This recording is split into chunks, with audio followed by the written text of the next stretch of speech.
Carmen just experienced this. She got locked out of her um, one of her social media profiles and had to start all over.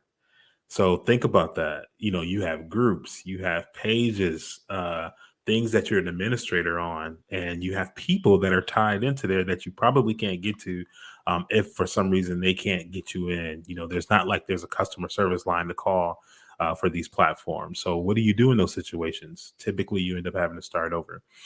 So, Carmen, I would say, thankfully for you, at least you had a way to be able to communicate with people outside of that.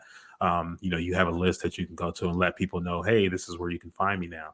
But this kind of stuff happens. You know, I don't know how many years ago that was, but it was a few years ago where, you know, all these big brands and all these big companies were building their following on Facebook pages, and Facebook changed the algorithm and decided, hey, you know what? All this exposure we're giving people, all this activity that we're generating for people, it's time for us to profit.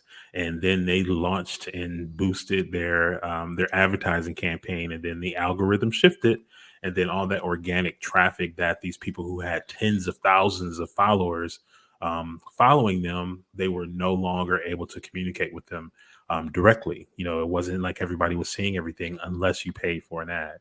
So these types of things happen, and they happen more often than you probably think.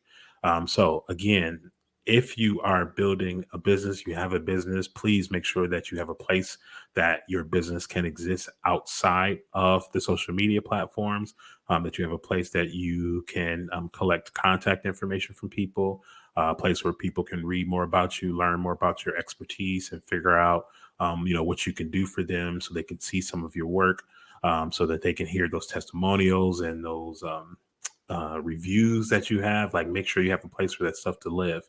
You also want to make sure you have a place outside of that, because we only get on a lot of these platforms one link. You know, if you're using Instagram, you can use Linktree or something like that. That was a good improvement. Linktree saw that opportunity and took advantage of it, which was smart. But still, you know, what happens if Linktree goes out of business? What are you going to do? You know, so make sure that you have a place for your business to live outside of the social media platform so that you don't get stuck holding the bag and looking crazy because you don't have any way to contact your people.